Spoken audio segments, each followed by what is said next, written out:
बिस्मिल्लाहिर्रहमानिर्रहीम। अस्सलाम वालेकुम स्टूडेंट, उम्मीद है आप सब खैरियत से होंगे।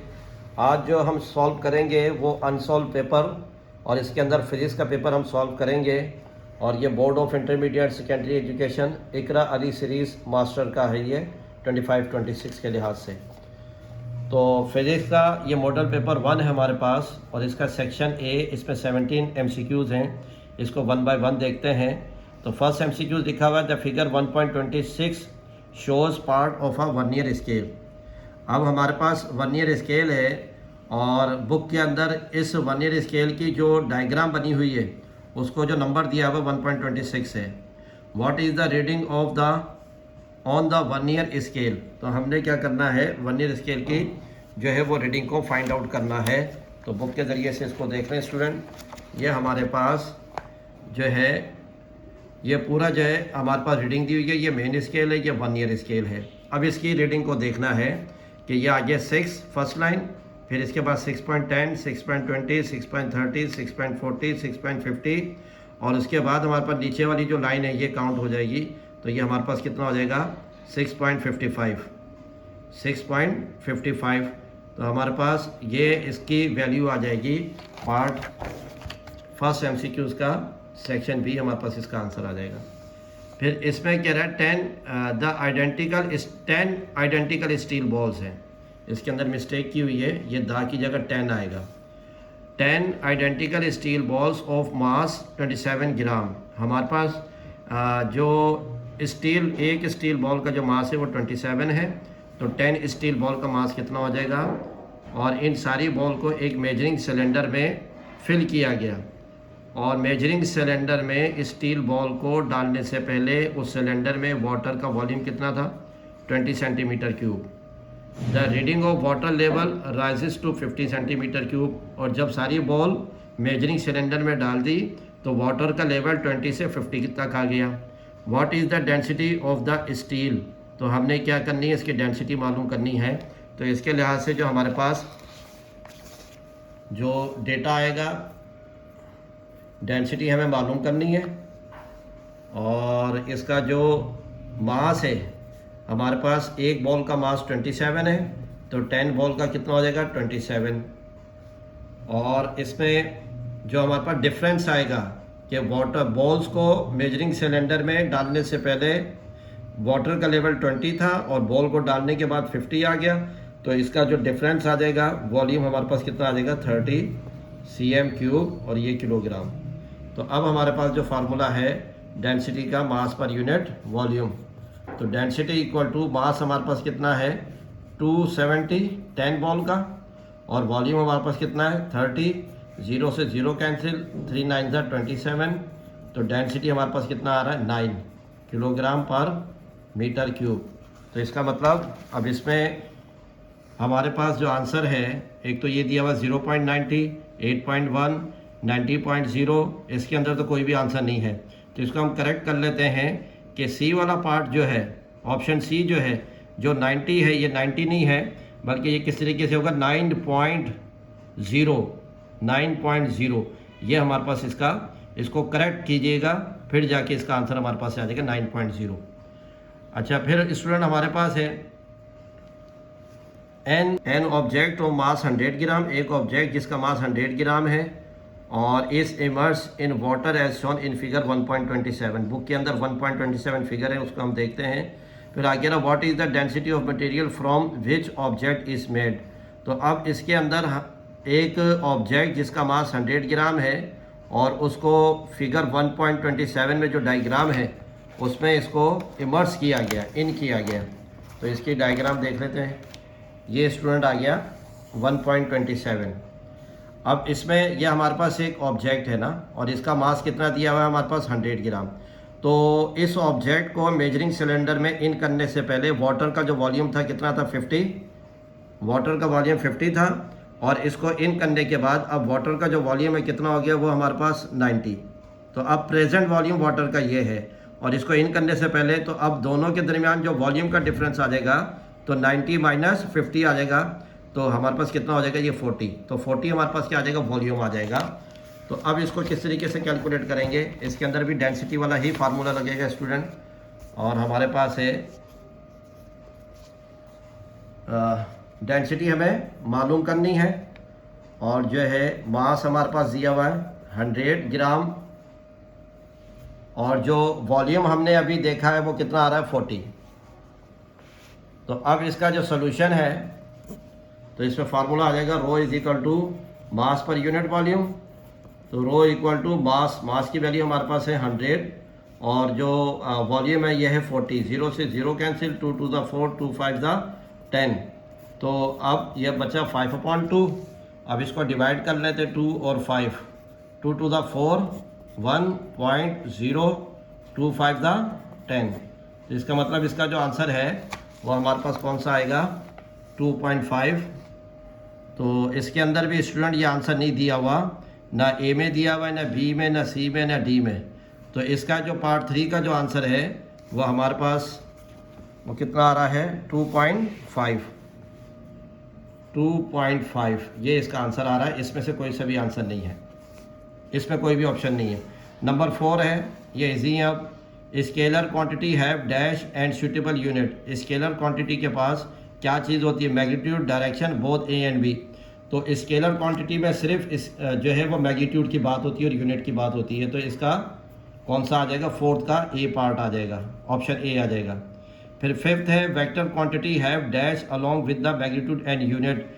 वेक्टर क्वांटिटी में मैग्नीट्यूड, डायरेक्शन और यूनिट तीनों चीज़ें होती हैं। तो ए में लिखा हुआ है मैग्नीट्यूड, बी में डायरेक्शन, सी में बोथ ए एंड बी।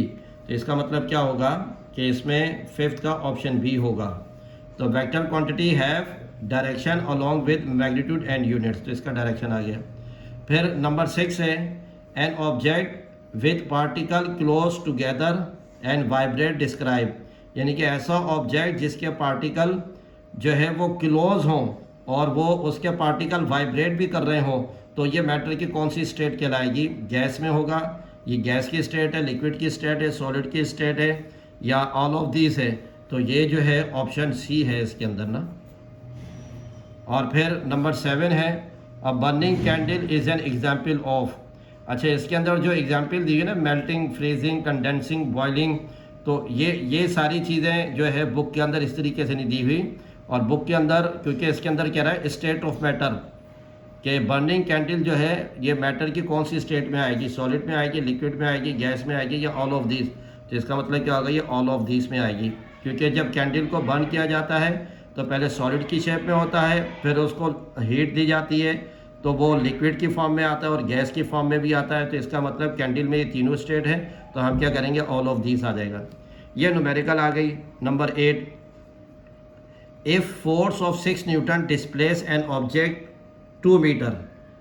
अगर 6 न्यूटन की फोर्स लग रही है और ऑब्जेक्ट को डिस्प्लेस कराया 2 मीटर तक इन दी डायरेक्शन, फोर्स की डायरेक्शन में, then work done will be. तो हमारे पास जो वर्क होगा वो क्या होगा, तो इसका जो फार्मूला होगा स्टूडेंट,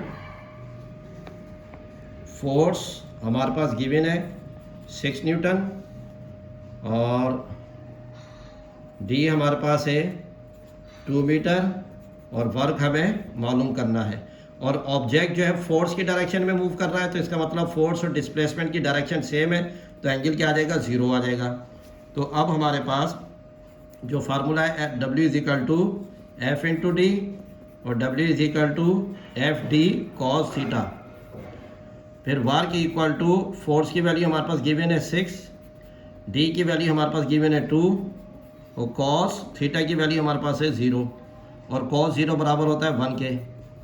तो 6 to the 6 multiply by 2 multiply by 1, cos 0 1 आ जाएगा। तो work done equal to 6 to the 12, 12 1 the 12 joule. तो अब देखने थे इसका आंसर क्या है स्टूडेंट, तो ये है हमारे पास 12 जूल, इसका बी पार्ट है। फिर नंबर 8 है if a body of mass 1 kg। अगर एक बॉडी जिसका मास 1 kg है और वो मूव कर रहा है 1 मीटर पर सेकेंड की वेलोसिटी से, then kinetic energy of the body, तो इस बॉडी की काइनेटिक एनर्जी क्या होगी वो हमने फार्मूले की मदद से कैलकुलेट करनी है। तो ये भी प्रॉब्लम बेस हमारे पास MCQs है। तो इसका मतलब आप लोगों की जो है न्यूमेरिकल स्ट्रॉन्ग होनी चाहिए। तो अब नंबर 8 है, नंबर 9 है 8, और इसके अंदर मास हमारे पास गिवन है 1 किलोग्राम, वेलोसिटी हमारे पास गिवन है 1 मीटर पर सेकेंड और काइनेटिक एनर्जी हमें मालूम करनी है। तो अब स्टूडेंट काइनेटिक एनर्जी का जो फार्मूला है 1/2 mv²। तो 1/2 सेम रहा, m की वैल्यू, मास की वैल्यू हमारे पास 1 है और v की वैल्यू हमारे पास है 1²। तो काइनेटिक एनर्जी इक्वल टू ये 1 का स्क्वायर 1 है, 1 2 3 तीनों 1 को मल्टीप्लाई कर देंगे तो 1 आ जाएगा 1/2। तो अब इसका जो आंसर है ये MCQ नंबर 8 है और इसका आंसर हमारे पास कौन सा है? ए, ऑप्शन ए है इसका, ऑप्शन ए है हमारे पास। अच्छा, इसके अंदर एक कन्फ्यूजन है स्टूडेंट, 8 को 2 टाइम इन्होंने रिपीट किया, इसको भी 8 दे दिए, इसको भी 8 दे दिया ना, तो इसको आप देख लीजिएगा। नंबर 9 है, ये भी न्यूमेरिकल बेस है। If a machine perform 20 joule of work in 10 second, एक मशीन है जिसने 20 जूल ऑफ वर्क किया 10 सेकेंड में, तो अब क्या मालूम करनी है? उस मशीन की पावर मालूम करनी है। तो सबसे पहले हम क्या करेंगे, हमें पावर मालूम करनी है, ये नंबर 9 है, इसकी पावर मालूम करनी है और फिर हमें इसका जो वर्क दिया हुआ है 20 जूल दिया हुआ है और टाइम दिया हुआ है हमारे पास 10 सेकेंड। सॉल्यूशन, पावर का फार्मूला है P = work done upon time. तो पावर मालूम करनी है, वर्क की वैल्यू 20, टाइम की वैल्यू है 10, दोनों को कैंसिल करेंगे 2, तो पावर कितना आ रही है? 2 वॉट आ रहा है। तो इसके अंदर जो हमारे पास आंसर आएगा स्टूडेंट, किधर गया, ये आ गया हमारे पास। इसके अंदर 200 वॉट लिखा हुआ है, 20 वॉट लिखा हुआ है, 2 लिखा हुआ है, 0.2, तो इसका हमारे पास कौन सा आया है? वो 2 वॉट आ जाएगा। फिर आगे नंबर 10 में दिया हुआ है heat is the form of energy. Heat जो है ये, heat is the form of dash अब प्रेशर, वेट, एनर्जी, ऑल। तो इसका क्या है हमारे पास? एनर्जी है। Heat capacity is the product of mass and, heat capacity जो प्रोडक्ट है किसका? Mass and specific heat of material. तो हमारे पास 11 का डी पार्ट है। The melting point of ice eight 0 degree normal 0 degree temperature atmospheric pressure is, अब जो है जो आइस मेल्ट होती है वो किस डिग्री पर होती है? 0 पर, 0 केल्विन पर, 100 पर, ये बोथ ए एंड बी। तो क्या होता है कि आइस जो मेल्ट होती है वो 0 डिग्री सेल्सियस पर ही जो है वो मेल्ट होना शुरू हो जाती है और इस पर ही फ्रीज होती है। फिर स्टूडेंट हमारे पास नंबर 13 है और इसके अंदर a world wide system of measuring in which the unit of base quantities were introduce is called. तो हमारे पास वर्ल्ड वाइड सिस्टम है जिसके अंदर बेस क्वांटिटीज़ को इंट्रोड्यूस जो करवाया है वो प्रीफिक्सेस के लिहाज से इंटरनेशनल सिस्टम ऑफ यूनिट है, हेक्साडेसिमल सिस्टम है, नन ऑफ अबव है। तो इसका हमारे पास क्या है? इंटरनेशनल सिस्टम ऑफ यूनिट जो है हमारे पास 13 का बी पार्ट, ऑप्शन बी है। फिर all accurately known digits and first doubtful digit is an expression are known as, तो हमारे पास नॉन सिग्निफिकेंट फिगर है, सिग्निफिकेंट फिगर है, एस्टिमेटेड फिगर्स है और क्रॉस्ड फिगर है। तो इसका हमारे पास क्या आ जाएगा? सिग्निफिकेंट फिगर आ जाएगा। ये 14 का ऑप्शन बी है। What is SI unit of acceleration? जो एक्सेलरेशन का एसआई यूनिट हमारे पास क्या? न्यूटन मीटर है, मीटर सेकंड है, न्यूटन मीटर है, मीटर ये टाइम दिया हुआ है। तो ये जितने भी ऑप्शन है ना स्टूडेंट, इनमें से तो कोई भी ऑप्शन नहीं है। तो इनमें से आप क्या करेंगे? आप ई करके तो आप इसका जो यूनिट लिख दें मीटर पर सेकेंड स्क्वायर, ये इसका यूनिट है। इन चारों में से तो कोई नहीं है। फिर आगे दे रहा है shortest distance between 2 point is called. 2 points के बिटवीन जो शॉर्टेस्ट डिस्टेंस होता है उसको हम क्या कहेंगे? डिस्टेंस, स्पीड, डिस्प्लेसमेंट, उसको हम कहेंगे डिस्प्लेसमेंट। ये डेफिनेशन भी है डिस्प्लेसमेंट की। फिर आगे दिया हुआ law of conservation of momentum defined that the total momentum of a system of 2 bodies before and after collision. 2 object का जो मोमेंटम है बिफोर और आफ्टर कोलिजन वो हमारे पास रिमेन कांस्टेंट होगा, रिमेन्स मोर मोमेंटम होगा, पॉजेसेस सम मोमेंटम होगा, none of the above, none of above is true. तो इसका मतलब क्या होगा? रिमेन्स कांस्टेंट होगा। Before collision, after collision object का जो मोमेंटम है वो हमारे पास क्या होगा, रिमेन्स कांस्टेंट, ऑप्शन हमारे पास ए है। इसका लास्ट एमसीक्यूज है और इसके अंदर तो दिया हुआ है ये 18 दिया हुआ है। अच्छा, weight of a body can be measure using a spring balance. किसी भी बॉडी का जो वेट मेजर कर सकते हैं वो किसके, स्प्रिंग बैलेंस के ज़रिए से। If it differ from place to place because of variation, इसके अंदर जो है वो डिफ़र आता है, वेरिएशन आता है प्लेस टू प्लेस, तो वो किस वजह से आता है, एक्सेलरेशन, ग्रेविटेशनल पुल, वेलोसिटी या साइज ऑफ स्प्रिंग बैलेंस। तो इसके अंदर जो है ग्रेविटेशनल पुल की वजह से ऑब्जेक्ट के अंदर जो है वो वेरिएशन आता है। तो स्टूडेंट ये तो था इसका फर्स्ट मॉडल पेपर का जो एमसीक्यूज। अच्छा स्टूडेंट, अब जो है हमारे पास मॉडल पेपर 1 जो अभी मैंने आपको एमसीक्यूज करवाए हैं, अब सेक्शन बी और सेक्शन सी की जो न्यूमेरिकल है वो बोर्ड पर मैं आपको समझाता हूँ। अब इसके अंदर लिखा हुआ है सेक्शन बी, और ये क्वेश्चन नंबर 10 है सेक्शन बी का, और ये जो क्वेश्चन है ये चैप्टर नंबर 5 के अंदर है। तो क्वेश्चन लिखा हुआ है, a boy is pressing a thumbtack into a piece of wood with a force of 20 newton. एक लड़के ने थंबटैक को 20 न्यूटन फोर्स से जो है वुड के अंदर उसको प्रेस किया है, थंबटैक को, जिसको हम कहते हैं नोटिस बोर्ड पर जो पिन लगाई जाती है पेपर को होल्ड करने के लिए, तो उसको हम थंबटैक कहते हैं। The surface area of head of thumbtack is 1 centimetre square. अब जो हमारे पास थंबटैक है उसके 2 पार्ट्स हैं, एक होता है हेड, वो थंब की तरफ होता है, और एक होती है उसके टिप जो वुड की तरफ होती है, बोर्ड की तरफ होती है।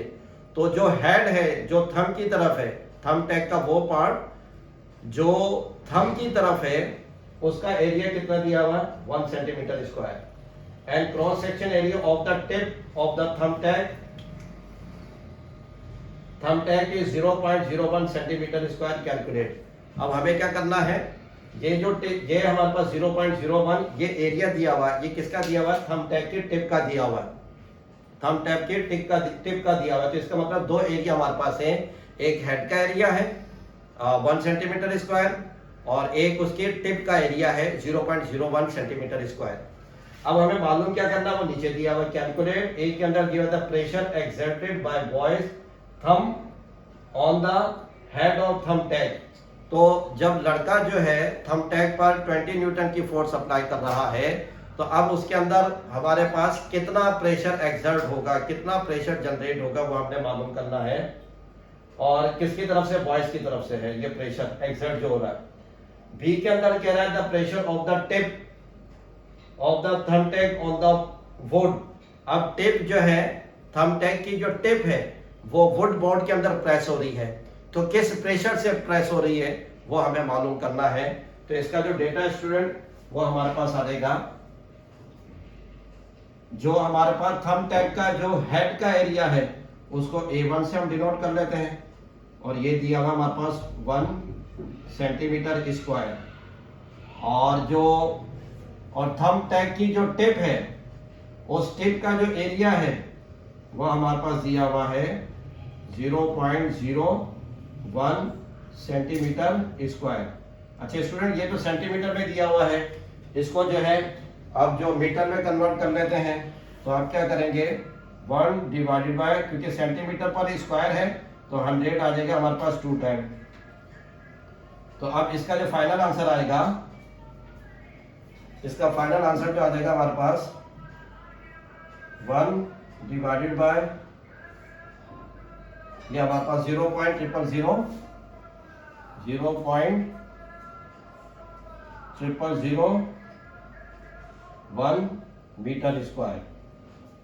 और ऐसे ही हमारे पास जो टिप का जो एरिया है ये सेंटीमीटर में दिया हुआ है, इसको मीटर में चेंज करेंगे तो डिवाइड कर देंगे हम दोबारा इसको, तो 0.12345, तो इसको भी हम इसी रेंज में डिवाइड कर देंगे,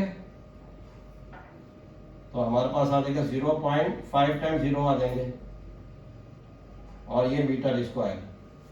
और फोर्स हमारे पास गिवन है, फोर्स हमारे पास कितनी है, 20 न्यूटन। तो जो एरिया है थंबटैक का जो हेड वाला जो एरिया है, तो वहां से कितनी जो है हमारे पास प्रेशर एक्सर्ट होगा वो मालूम करना है, और टिप के जरिए से कितना प्रेशर एक्सर्ट होगा वो हमें मालूम करना है। तो इसके अंदर 2 फार्मूले, 2 टाइम लगेगा 1 फार्मूला ना। तो सॉल्यूशन पहले हम बात कर लेते हैं किसकी, हेड की, थंब टैग के हेड की, उसका प्रेशर हमें मालूम करना है। और प्रेशर का फार्मूला होता है P is equal to force per unit area. तो ये दोनों हेड के एरिया को 1 से शो किया है, तो इसके प्रेशर को P1 से शो किया है, और फोर्स दोनों के लिए कॉमन है।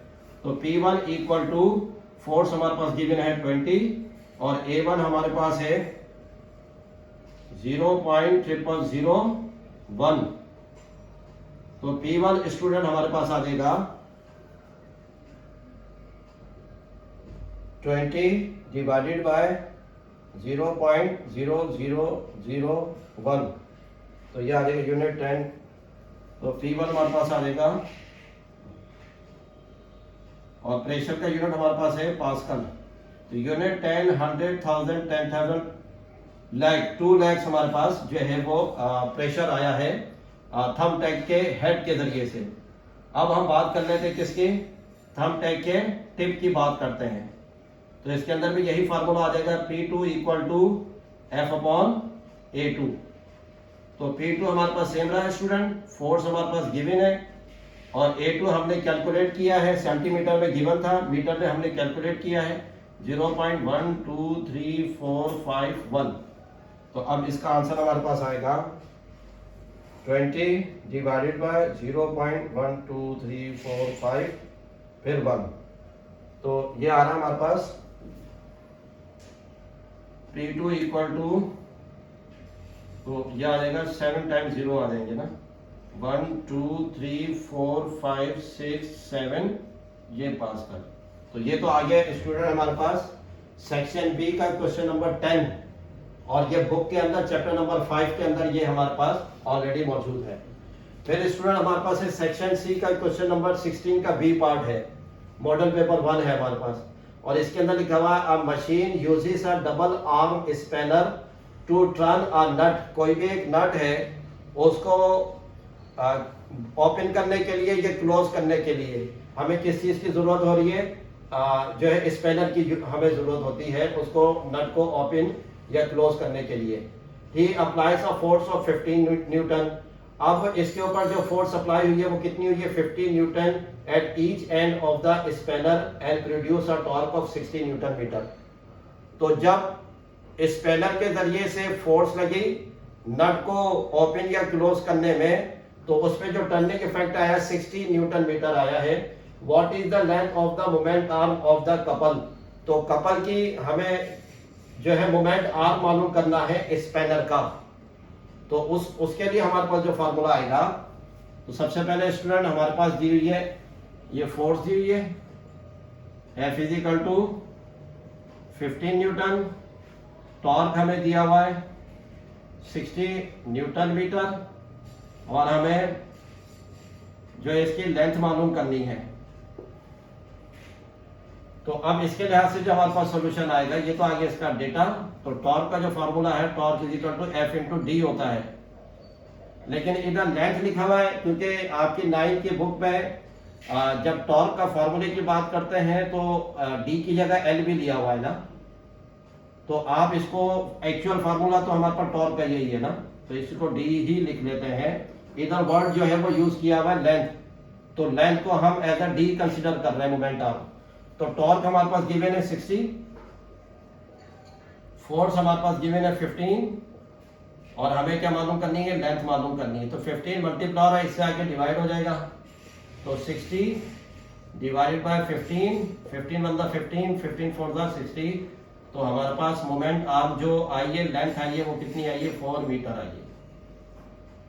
फिर स्टूडेंट हमारे पास सेक्शन, ये हमारे पास क्वेश्चन नंबर 15 है, ये सेक्शन सी है हमारे पास, और ये काइनेटिक एनर्जी से रिलेटेड है। और इसके अंदर लिखा what will be the kinetic energy of a body of mass 50 kg। ये कह रहा बॉडी की काइनेटिक एनर्जी क्या होगी जब मास हमारे पास 50 kg हो, और वो अच्छा मास जो 50 kg वो किसका है, बाइक का है, और बाइक की वेलोसिटी कितनी है, 2 मीटर पर सेकेंड।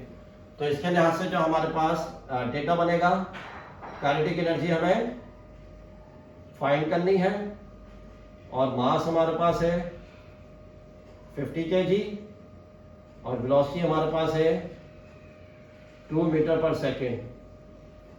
तो अब हमारे पास जो फार्मूला आएगा काइनेटिक एनर्जी का, kinetic energy equal to 1/2 mv²। इसको हाफ भी कहते हैं, हाफ mv² या 1/2 mv², ये दोनों तरीके से इसको रीड किया जाता है।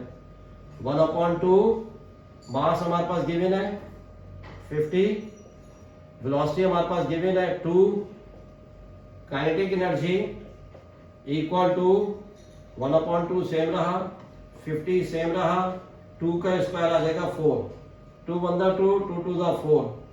तो काइनेटिक एनर्जी इक्वल टू 250 100, 100 100। तो ये हमारे पास आ गया जूल। तो स्टूडेंट ये तो था मॉडल पेपर 1, तो इसको अच्छी तरीके से आपने देखना है, समझना है, ताकि आपकी पेपर की तैयारी हो सके। उम्मीद है आपको समझ में आएगा। अस्सलाम वालेकुम।